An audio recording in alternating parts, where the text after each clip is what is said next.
taken the prospect, the possibility of endorsing him off the table at this point? It's not anything I think about. What I have said is it off the table, Ambassador? It sounds like you are in a different place. Are people misinterpreting what you're saying? Have you moved to a place where you're no longer planning to endorse him? Well, I think, first of all, if you talk about an endorsement, you're talking about a loss. I don't think like that. When you're in a race, you don't think about losing. You think about continuing to go forward. What I can tell you is I don't think Donald Trump or Joe Biden should be president. I don't think that we need two candidates in their 80s. I don't think we want a Joe Biden who calls his opponents fascists or a Donald Trump who calls his opponents vermin. No one wants that. I think people want a new generational leader that is going to go back to what the American dream is, what we want for our kids, in a place that's something that we can be proud of again. What's going on, everyone? Sauce Kenny here today. Nikki Haley has been making the news for all the wrong reasons, right? And I kind of want to talk about it from my personal point of view. Is that I heard an interesting theory from Black Conservative Perspective. I'll leave a video, his link in the video description below. But he starts talking about how it's a possibility that Nikki Haley might run as a third-party candidate. And I'm starting to think that the interest from the No Labels Party.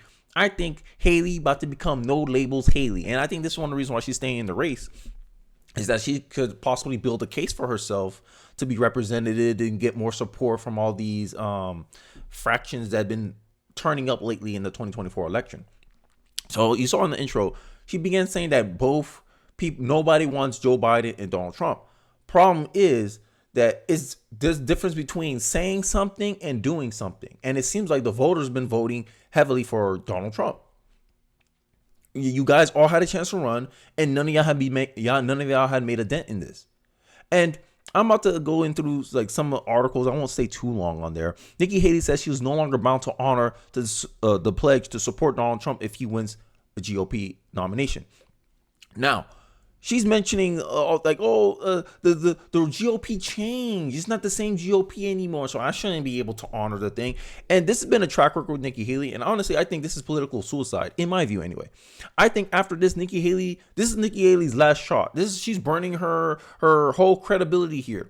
She was the main one talking about how, Trump needs to put the party before himself when there was polls more favorable to DeSantis and all this stuff. But now that it's working in Trump's favor, now she wants to be like, oh no, it's about the individual. I want to give people another option.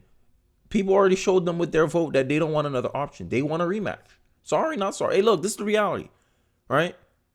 And I already mentioned it before. Vivek's a better candidate than her. The only reason she stayed in the race is because she had donors willing to support her burning campaign. She had donors willing to throw money at fire. That's the only reason she's still in this campaign. Vivek self-funded, so he had more of an incentive to be efficient with how he used his funds. But not Nikki Haley, because what she's doing, just like in the government, these politicians are burning other people's money, so they don't care. They can stay in it for their ego, and this is how it seems like to me. So this is no Labels Haley's final hurrah, because after this point, she's not going to be accepted she shouldn't be accepted into the Republican Party. And it also, I'm going to use this video to also explain kind of the divide that we have in our GOP. Like, there's the establishment and the populist vote. And it seems like people like me properly took over the Republican Party because we don't want politicians like Miss Nimrata Haley. And I think it burns her inside. So I think her move is to be a No Labels candidate. She's going to have the No Labels Party behind her to support her third party run. Right, I like how she conveniently forgot about Robert F. Kennedy. Right, so it might be a 4-person race. Who knows? But in this next clip, I want to show you the results of the election that she got absolutely destroyed in Iowa, Missouri, I believe, Michigan. Oh my God, it was a massacre. Let's take a look. Now to the breaking news from the West. NBC News projects Donald Trump is the winner of Idaho's Republican caucus. That adds 32 delegates to Trump's tally for a total of 125 delegates won today. Included in that, NBC News projects Trump picked up 54 delegates in the Missouri caucuses and 39 delegates from Michigan's nominating convention. So as you see there, Donald Trump has 97.8% of the vote in the Michigan caucus. caucuses. And you see there, Nikki Haley, 2.2%. My goodness, guys. It was a massacre. My God. How can you, and you still want to stay in the race, Nikki Haley? That's how you know she's not really running as a Republican. End of the day, look, this is what I've been saying. Do not suffer from imagination. Because end of the day, Nikki Haley, and this is the track record I'm talking about, Nikki Haley has a track record of not following her word, right? And this is one of the things I don't understand. Like, I think a lot of voters are understanding, especially in the Republican Party, is that you can't trust Nikki Haley. Nikki Haley will do what's expedient for her, not necessarily what's honorable, what's good based on her voters. So I want to talk about the election that was going on. And Nikki Haley finally won a primary. But you won't guess what? Guess what? There's more. Guess who the state that she won? We'll wait. Trump dominates Iowa caucus, wins by 70 plus points. Donald Trump dominated the Iowa Republican Party caucus on Saturday, securing yet another win in the GOP nomination process. With 77% of the votes counted, Trump towered over former UN Ambassador Nikki Haley, 84% to 13.5%. My goodness. Iowa has reaffirmed its steadfast support for Donald Trump today. He said, who recognized that our state stands as a beacon for support of the Republican ideals, affirming Iowa's status as Trump country. So this is Iowa. Iowa's, I forgot what, Missouri, 100% of votes, but this is a smaller population. But that one shocked me. Now, Nikki Haley finally won a primary, and guess what? She won the Washington, D.C. primary, her first win. She's here. Look, this is not a flex. You know how business school, they teach you know your customer? Politicians, especially in a party that is being technically taken over by more of a populist, hey, we the people, for the people. We don't want establishment leader class BS. Washington, D.C. is where all the lobbyists stay at, all the political elites stay at, where the Republican establishment is staying at.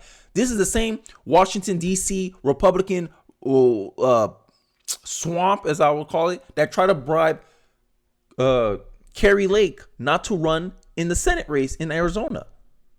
Nikki Haley won their primary. Imagine that. That's not a good look. She's not going to win the Republican vote for this. And this is why I'm starting to think, she has to know this political calculus. And even me, I know this political calculus, and I'm not involved in politics like that. The only option is she's running third party. She's trying to get center and more left-leaning people, but there's some studies out there that only 40% of Nikki Haley voters actually support Nikki Haley.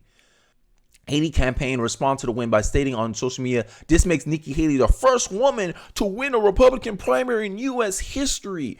And this is why I'm tired of I don't know, man. I feel like a lot of people just run just to make headlines. And I just think it's like a superficial victory. This is an ego victory here. Oh, I became the first woman. Like, is this really what you ran for? Did you ran to make history, or you ran because you actually believe you have a better solution for the American people? And this is where the patriotism in me starts coming out, because I don't want people who are egotistical like this to run. Now, you can make the argument that Trump is just as egotistical, but he leverages it in a way to say, hey, this is how my egoism helps America. What is Nikki Haley actually doing to help America? What benefits America to have the first woman win the Republican primary? Like, it used to be you were great and you just happened to be a woman. Now it seems like a lot of politicians that fit the correct identity, they lead with that. And I kind of hate that. I know the black guy saying he hates people leading with identity, but that's how I come across. Like, I don't try to call myself, I'm a black conservative. No, I just say I'm a conservative that just happens to be black. That's how I put it. That's how I would lead. If I was running for politics, that's how I would lead. I would never mention my color. You'll be like, oh, Kenny, you're a black man. Oh yeah, you just noticed? Like, it's like, it's baffling to me. I think a lot of these politicians are just running to get headlines, get attention. And Nikki Haley, I think she's just, this girl's just egotistical in my view. But let's finish this because I got another clip ready for you guys. The former South Carolina governor has repeatedly vowed to stay in the race throughout the Super Tuesday, buoyed by solid fundraising numbers despite Trump's steadily winning margin. This is what I'm talking about, right? She's burning other people's money. If Nikki Haley was burning her money, she would drop out a long time ago. And that's the problem. She has no respect. And this is my thing. Hillary Clinton, you have a public policy and you have a private policy. You see Nikki Haley's private policy. The private policy is, hey, I'm trying to run third label. I'm trying to run no label, try to run third party. I'm trying to amass as much support as I can. And that's probably what she picks her donors to continue throwing money in the fire. Tonight's result in Washington reaffirmed the object of Trump's campaign. He will drain the swamp. And see, this is why I'm saying she's not being smart with this. This is why I'm saying she doesn't care anymore. I think she wants to be a third party candidate because Trump's whole thing, and this is what the populist right want. We don't want the same old. We will drain the swamp and put America first. The Trump campaign said in his statement, while Nikki Haley's been silently rejected throughout the rest of America, she was just crowned queen of the swamp by lobbyists and DC insiders. This is not a good look if you want the Republican vote that wants to protect the failed status quo. She's not going to win. The swamp has claimed their queen. President Trump will fight for every American who has been let down by those very same DC insiders and devastated by. This is smart by Trump right here. This is smart. And Haley, who still trails far behind Trump in the polls across the country, now has a 43% total delegate with Trump's 244. Enough of me beating a dead horse. I want you guys to see this last clip I have for you guys, and then we'll get into more of the reactions to Nikki Haley winning the Washington primary. Let's take a look. Given that we are so close to Super Tuesday, don't voters deserve to know where you stand on this very fundamental question of whether, if ultimately you do not win at the end of the day, would you support Donald Trump, given that you are saying this is a battle, it sounds like, for the Republican Party? Well, when y'all ask Donald Trump if he would support me, then I will talk about that. But right now, my focus is how do we touch as many voters? How do we win? I want the American people to see that you don't have to live this way. There is a path forward, and we can do it with someone who can put in 8 years that can constantly focus on results and not the negativity and the baggage that we have right now. Let me try it this way. You did sign a pledge, an RNC pledge, to support the eventual nominee. Do you still feel bound by that pledge? I have always said that I have serious concerns about Donald Trump. I have even more concerns about Joe Biden. So is that a no? Are you bound by the RNC pledge? The RNC pledge, I mean, at the time of the debate, we had to take it to where would you support the nominee? And you had to, in order to get on that debate stage, you said yes. The RNC is now not the same RNC. Now it's So you're no Trump's longer bound daughter-in-law. by that pledge? No, I think I'll make what decision I want to make, but that's not something I'm thinking about. And As you can see, Nikki Haley's word doesn't mean anything, right? And this is one of the reasons I think a lot of Republicans, conservative voters don't really trust her and actually don't really like her. But the swamp does, because at the end of the day, we know who her real allegiance is. It's whoever is convenient to her at the time. Nikki Haley has shown herself to be an opportunist. And because I can bet on the fact that Nikki Haley was an opportunist, she said what she needed to say to get on the stage. That's essentially what she's implying in that clip I just showed you. So we know that Nikki Haley is the type of politician to do anything that's necessary to get a desired outcome. So, hey, I don't want to lose. My ego's wrapped up into this. I'm not burning my own money. What's the next step here? Third parties, obviously. She's telegraphing her play. It's like in football, he's telegraphing the throw. Nikki Haley's telegraphing the throw. So here's some of the reactions to Nikki Haley winning the primary in Washington, D.C. And I don't see, this kind of pretty much, she burned the bridge here. The one primary she wins is where the swamp is the electric. She really like to think her core constituency of defense contractors, overpaid consultants who fail time and time again, but you still expect to get paid millions of dollars to teach politicians how to run an effective campaign, consultants, and the permanent political class. Breaking: Nikki Haley has won the Republican primary in Washington, D.C. Right, and this is the reaction periodic reminder to not let D.C. become its own state. Agreed. To the surprise of no one, the D.C. swamp vote, Nikki Haley won the D.C. swamp vote in what expected to be her only primary win. I want to come and talk about the base and how, progressives always claim about how they're anti-establishment, they're this and that. And I have not seen any evidence of that. The last time I saw some type of fight from the progressives was when AOC held up the vote for a bill that the Democrats wanted to pass, and she folded. She folded. I remember when the left was out here cheering, oh, look how dysfunctional the Republican Party looks. The Freedom Caucus is holding up the whole process, and the Democrats think voting in unison made them look good. To me, that don't make y'all look good. It make y'all look like, oh, y'all one party regime. You guys are a party of collectivists. You guys are authoritarian. You guys don't care about individuality. You guys don't have any differences. You guys do what you're supposed to do. You do it as you're told. One party rule.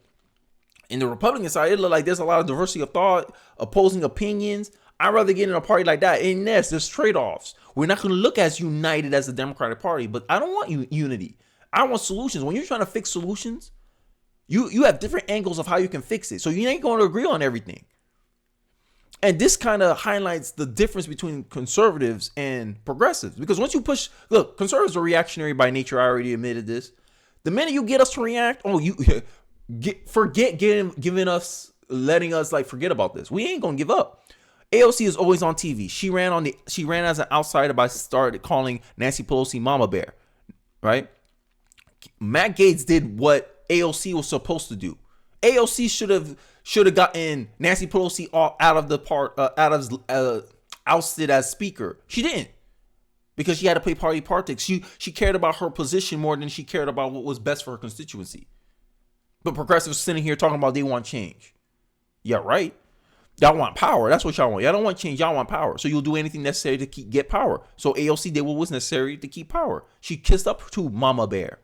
After the squad got a reality check, progressives bent the knee to the establishment while MAGA successfully executed a hostile takeover of the GOP. Take notes. And this is a response to Cenk Uygur. The number one reason why MAGA loves Trump is because he's the first person to tell the establishment to F off. Progressives think the same way, but we're not allowed on TV. We're not allowed on TV too. Name the last time NBC had a Trump, like a pro-Trump person on their channel. Never. CNN, never. They always have never Trumpers on their channels. So MAGA is getting the same treatment, but what's the difference? We're willing to like, imagine this.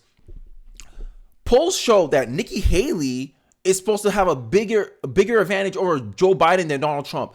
Who the base chose? Donald Trump? Proving our point. Like, yo, there's other ways you can express why Trump got the way he did. She ain't trying to make this claim that, progressives are getting shouted out. They're getting stomped out. They're fake. Look, to me, the progressives are fake, bro. I already know progressives are people who just want power. They think they can control society. They think they know what's best for society. That's all it is. So hilarious and perfect that Nikki Haley is celebrating her only GOP win, Washington, D.C. She's also likely to win Northern Virginia with a big vote from Legley and the Pentagon's favorite neighborhoods. This is the favorite GOP candidate of corporate media and Dems. Let's do it. Thank you, D.C. We'll fight for every inch. And that's the moral of the story. Nikki Haley's going to run third party, man. That's it. Right? This is why I did a live stream on Friday where she was talking about how she wants all the court proceedings for Donald Trump to be done before election because she thinks it'll help her win. I don't know. Maybe she's here to play spoiler. There's three options. She's going to play spoiler. She's legitimately trying to win the GOP primary, but she thinks that there's more of an anti-Trump vote than a Trump vote, which has not been proven so far. Or she's just going to run third party and try to win that way. I don't know. I don't think her aim is to win, honestly. I do not think her aim is to win. That's just my thoughts. Let me hear yours in the comment section below. Don't forget to like, comment, subscribe. I really do appreciate you guys for watching to the end of the video. And I'll catch you guys on the next one. Peace.